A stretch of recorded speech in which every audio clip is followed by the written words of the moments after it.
تو بہت اچھا، اس لیے کہ the primary aim of education is to prepare and to qualify the new generation for participation in the development cultural society.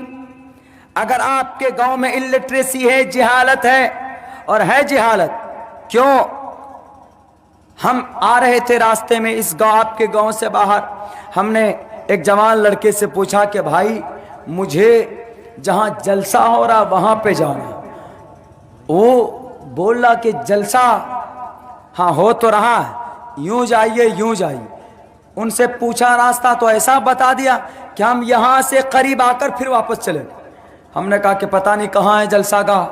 حضرت مولانا نے جو لوکیشن بھیجا وہ لوکیشن کبھی کہیں اور دکھا رہا، کبھی کہیں اور دکھا رہا. یعنی اس نوجوان میں یہ سلیقہ نہیں تھا کہ ایگزیکٹ وہ کہنا کہ ہم کو جلسے کا پتہ نہیں ہے، ہم کو معلوم نہیں ہے جلسہ کا قریب کا. ارے جلسہ جہاں ہوتا ہے تو آس پاس کے 10-5 بستی والے کو معلوم ہوتا ہے کہ فلاں جگہ پہ جلسہ ہو رہا، لیکن سلیقہ طریقہ ترتیب نہیں. بات کریں گے تو ایک دم ایسے ہمارے مسلمان جو بالکل اخلاق سے بالکل عاری ہو. آپ انگریز سے جا کر ہاتھ ملائیے، انگریز کے سامنے آپ بات کیجئے، آپ کو ہنس کر بات کرے گا، آپ کو پوچھے گا کہاں سے آئے، کیا حال چال ہے. وہ طریقہ ہم میں نہیں. آپ کسی انگریز سے جا کر ہاتھ ملائیے، how are you my brother, where are you coming from, ہنس کے کہے گا I am quite fine by virtues of اللہ's willing، I am quite fine, I am from India, I am a Indian person, I am a Muslim, اور you are اے مسلم. ہاں ہنس کے بات کرے گا، آپ کو ایسا لگے گا کہ جیسے آپ کا 10 سال کا پرانا دوست ہو. اور ہم مسلمان ایسے اگر آپس میں بات کریں بیٹھیں تو پتہ چلے گا کہ پتہ نہیں کوئی ڈنڈا مار رہا ہے. بات کرنے کا سلیقہ ہمارے مسلمانوں میں نہیں. چلے جائیں آپ غیر مسلموں میں کسی دکان میں جائیں، کپڑا لینا ہو آپ کو، آرام سے پہلے بٹھائے گا، بیٹھیے سر کیا چاہیے، واٹ ڈو یو وانٹ سر، کیا چاہیے سر، کپڑے چاہیے، ٹھیک ہے سر، کیسے کوالٹی کا چاہیے سر سر سر. اور کسی مسلمان کی دکان میں بیٹھ جاؤ، ابے لینا ہو لینے تو جاؤ اٹھ کر کے، بہت پریشان کر دیا، دماغ خراب کر دیا، کپڑا لینا نہیں آتا. آپ کسی غیر مسلم کے دکان میں جائیں، 15-20 مرتبہ آپ اس کو پریشان کیجئے، وہ اخیر میں تب کہے گا کہ سر آپ کے پسند کا کپڑا میری دکان میں تو نہیں. یہ طریقہ کن کا طریقہ تھا؟ یہ پروفیٹ محمد صلی اللہ علیہ وسلم کا طریقہ تھا. غیروں نے اپنایا، وما ارسلناک الا رحمتا للعالمین. غیر نبی کا طریقہ اپنائے گا تو دنیا میں ضرور کامیاب ہوگا، ضرور کامیاب ہوگا، ہو رہے کامیاب. اور ہم ہیں محمد والے، قرآن والے، حدیث والے، شریعت والے. ہم صرف نامی مسلمان بنو گے، کامی مسلمان نہیں بنو گے تو اتنا ڈنڈا لگے گا، اتنا ڈنڈا پیچھے کہ بندر کے طرح اللہ لال کر دے گا. مرنے کے بعد جوانو اللہ پوچھے گا کہ نماز پڑھی تھی، گاؤں سماج میں کون سا اچھا کام کیا تھا.